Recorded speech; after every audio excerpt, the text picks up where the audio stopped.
Hello, Nashua. It is good to be back in New Hampshire. Thank you, Mike, for that wonderful introduction and for your service to our country. I want to thank the president of Nashua Community College, Lucille Jordan, for hosting us here today. Give Lucille a big round of applause. We've got Professor Paul Wunderlich, who gave me a great tour. Where's Paul? Where is he? He's got a beard. You can see him. There he is. And I want to thank your mayor, Donnelly Lazo, for joining us here today. Where's Donnelly? Right over there. There. Right in there. It is... I love you back. It is good to be back in New Hampshire. Oh, okay, we'll be all right. They probably were just standing too long. Just give them a little space. Where's our EMS folks? They'll be okay. Just give them a little space. This happens sometimes. You guys been here a while? After the magging? Well, no, you have to eat ahead of time. Keep your blood sugar high. We got somebody over there? Jordan? Right in the middle. Here we go. Here's our guy. Make a little room, everybody.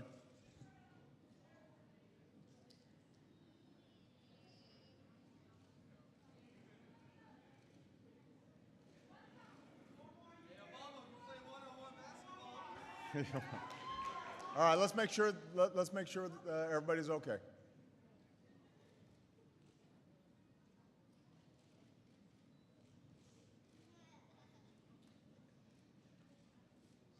All right? All good? Okay, I think you're going to be all right. Okay.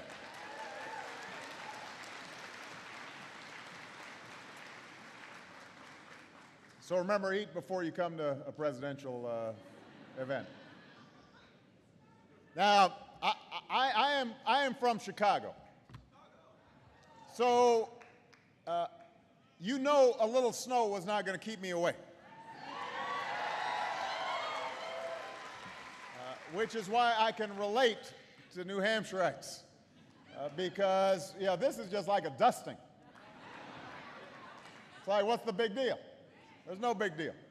When Air Force One landed, there were like 50 people waiting to shake my hand. They got icicles on their eyebrows.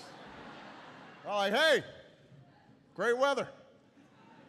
So I want to thank all of you for making the trek out here. I really appreciate it. I just had a chance to look at some of the cutting edge work that's being done here at the auto shop. Earlier this week, I gave a speech to American auto workers, where I said that one reason this country has an auto industry today is because we're not just building cars again, we're building better cars. We're building cars that use less oil, cars that go further on a gallon of gas, and in part, that's because of what's happening in places like this community college. It's because of so many of you. Now, I don't need to tell you why fuel efficiency is so important, especially right now. Most of you have filled up your gas tanks in the last week or two. Am I right? It hasn't been a happy experience. You've seen the prices go up almost every day, and you've already felt the pinch, whether you own a car or maybe you own a small business and that uses energy. Some of you have no choice but to drive a long way to work. And higher gas prices are like a tax straight out of your paycheck. And in the winter, the rising price of oil is also making it more expensive to heat your homes. Now, I know this is hard to believe, but some politicians are seeing higher gas prices as a political opportunity. You're shocked, I know.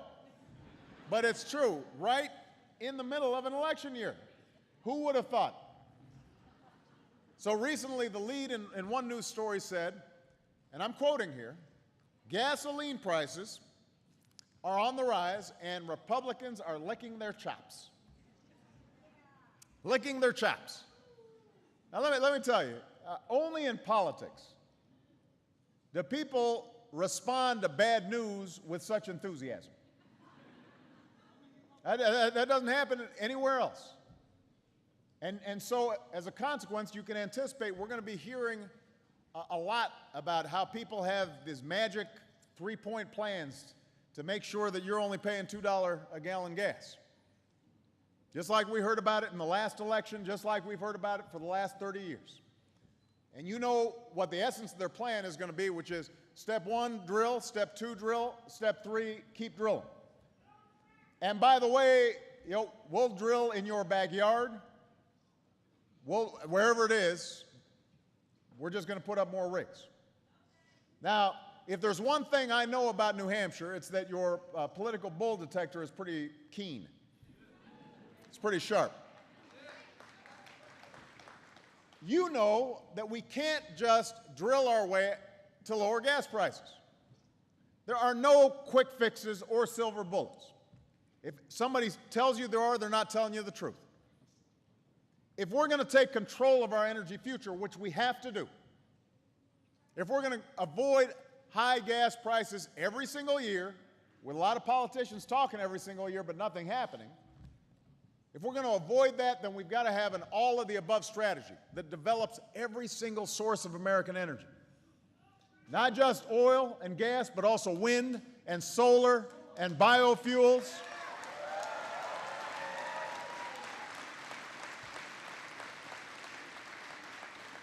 We've got to keep developing the technology that allows us to use less oil in our cars and trucks, less oil in our buildings and our factories. And that's the strategy we've been pursuing for the last 3 years. And it's the only real solution to this challenge. Now, here's the good news. We're making progress. And you can see it in this chart. There's a chart behind me right here. We're using visual aids today. The bar on the left shows that 6 years ago, 60% of the oil we used was imported. Since I took office, America's dependence on foreign oil has gone down every single year. Every single year.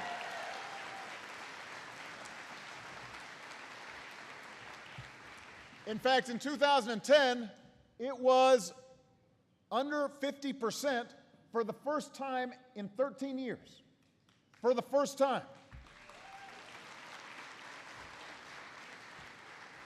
And, we gave one of these handy charts to everybody who came today. So you can impress your family and friends with your knowledge. It makes a great conversation piece at parties. Now, one of the reasons our dependence on foreign oil is down is because of policies put in place by our administration, but also our predecessor's administration. And whoever succeeds me is going to have to keep it up. This is not going to be solved by one party. It's not going to be solved by one administration. It's not going to be solved by slogans. It's not going to be solved by phony rhetoric. It's going to be solved by a sustained, all-of-the-above energy strategy. And no matter what you hear from some folks in an election year, the key part of this strategy over the last 3 years has been to increase safe, responsible oil production here at home while also pursuing clean energy for the future. We don't have to choose between one or the other. We got to do both. So, when it comes to oil production, under my administration, America is producing more oil today than at any time in the last 8 years. That is a fact. That's a fact. Under my administrations, we have a near record number of oil rigs operating right now, more working oil and gas rigs than the rest of the world combined. Think about that. That's a fact. We've opened up millions of new acres for oil and gas exploration where appropriate and where it is done safely, and we've approved more than 400 drilling permits since we put in place new safety standards to make sure that we don't have the same kind of spill that we had down in the Gulf a couple of years ago.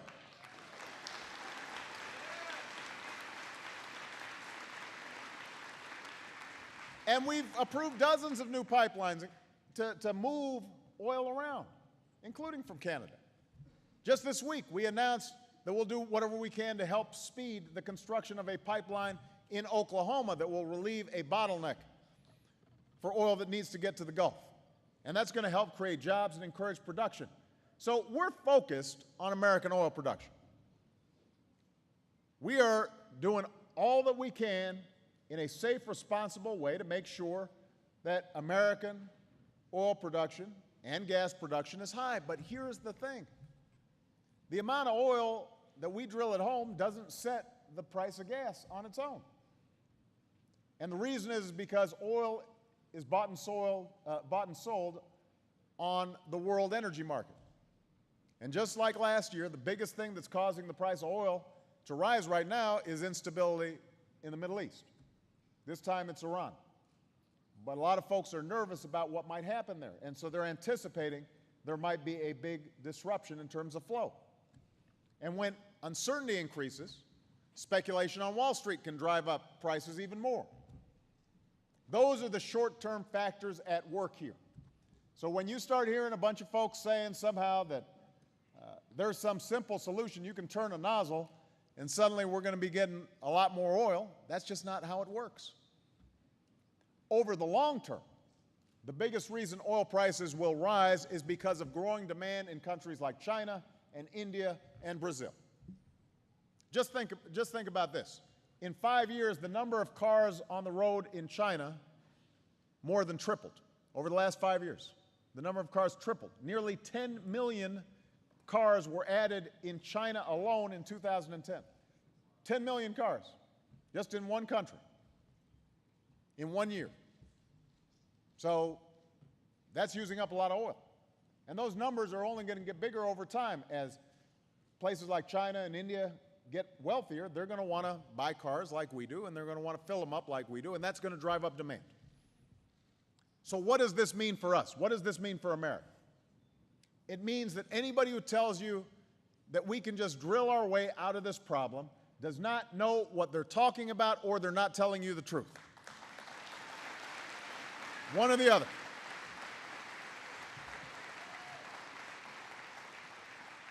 Here's another way to think about it. The United States consumes more than 20% of the world's oil, but we only have 2% of the world's oil reserves. 20% we use, we only produce 2%. And no matter what we do, it's not going to get much above 3%. So we're still going to have this huge shortfall. That's why if we really want energy security and energy independence, we've got to start looking at how we use less oil and use other energy sources that we can renew and that we can control, so we are not subject to the whims of what's happening in other countries.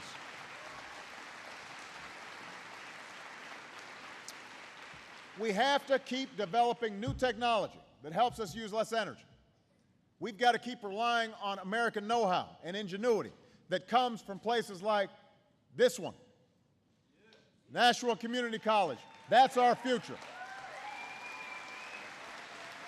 And that's exactly the path that we've been taking these last 3 years.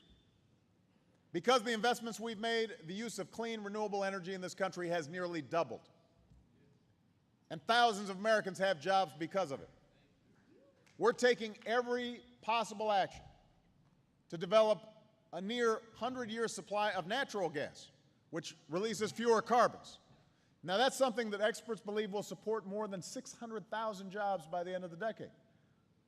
Our cooperation with the private sector has positioned this country to be the world's leading manufacturer of high-tech batteries that will power the next generation of American cars.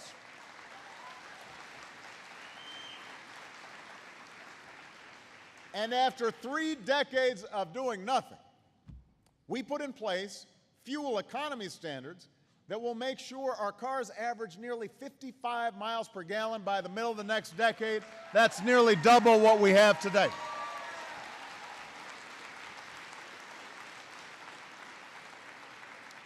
And that, by the way, applies not just to cars, it applies to light trucks, and now it's going to apply to heavy trucks as well. So that means that every time you fill up, you can think to yourself, you know what, I won't have to fill up again for 2 weeks instead of 1 week. Yeah, that's worth applauding. Because what that means is that'll save the typical family more than $8,000 at the pump. And it means that this country will reduce our oil consumption by more than 2 million barrels a day, which means we can continue to see a decline in how much imported oil we need. And that's good for our national security, that's good for our economy, and it's good for our environment.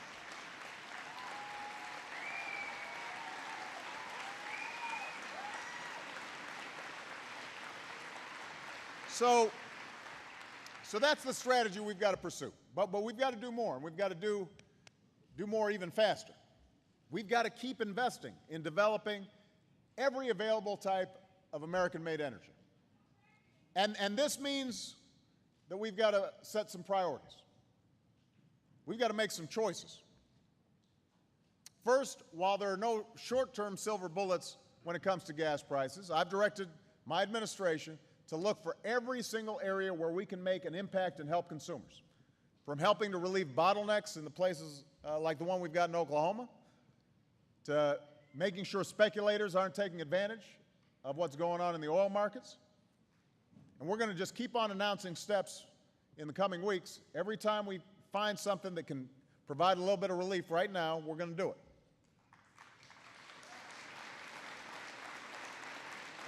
But over the long term, an all-of-the-above strategy requires the right incentives. And here's one of the best examples. Right now, $4 billion of your tax dollars, $4 billion, subsidizes the oil industry every year. $4 billion. Now, these companies are making record profits right now. Tens of billions of dollars a year. Every time you go to the gas tank or fill up your gas tank, they're making money. Every time. Now, does anyone really think that Congress should give them another $4 billion this year? Of course not. It's outrageous. It's inexcusable. And I'm asking Congress, eliminate this oil industry giveaway right away. I want them to vote on this in the next few weeks. Let's put every single member of Congress on record. You can stand with the oil companies, or you can stand up for the American people. You can keep subsidizing a fossil fuel that's been getting taxpayer dollars for a century, or you can place your bets on a clean energy future. So I'm asking everybody here today, anybody who's watching at home, let your member of Congress know where you stand. Will you do that? Because I know where I stand, New Hampshire. I know where I stand on this. You know, we want to have successful oil companies that are able to get the oil that we have in our country, but we also understand that our future requires us to make investments in clean, renewable energies, and that has to start now. We can't wait. We can't wait until gas is skyrocketed more and people are desperate. We need to start making those investments now. And most of you guys agree. That's why you're putting your time. That's why folks here at this community college are learning about building cars and repairing cars that use less oil, cars that are powered with alternative fuels, like natural gas. That's why the city of Nashua is purchasing a new fleet of trash trucks that run on natural gas. They're going to go cleaner, they're going to last longer, they're going to be cheaper to fill up. I saw one of them. It was a good-looking truck. And it put a smile on the mayor's face because she knows she's saving money. She's saving taxpayer money. Good job, Mayor.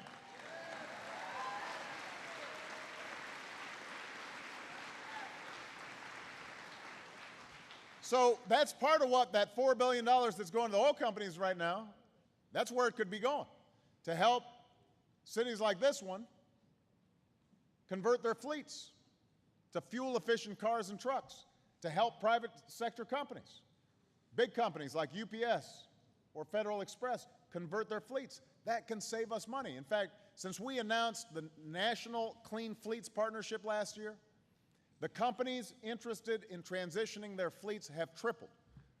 And that's part of why this chart is going down. And I'm proud to say that the federal government is leading by example. One thing the federal government has a lot of is cars. I don't know if you guys are aware of this, but we have a lot of cars. And I've directed every department, every agency, every single one, to make sure that by 2015, 100% of the vehicles that the federal government buys are fuel-efficient cars and trucks. Let's save us money.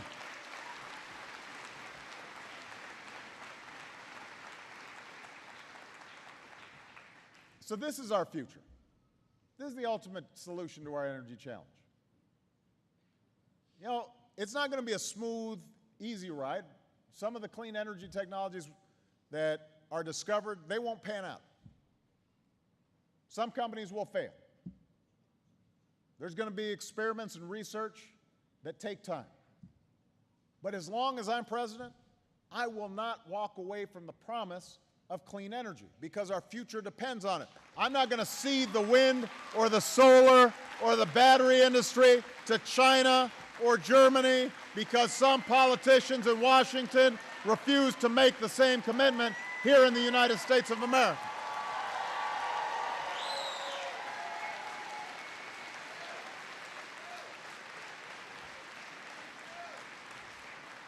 With or without this Congress, I'm going to continue to do whatever I can to develop every source of American energy to make sure that 3 years from now, our dependence on foreign oil is even lower, to make sure that our future is not controlled by events on the other side of the world.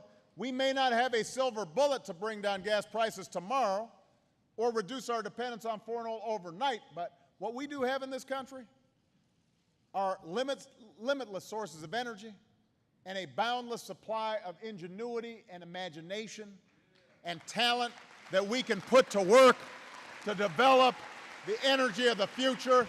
We've got you. We've got you.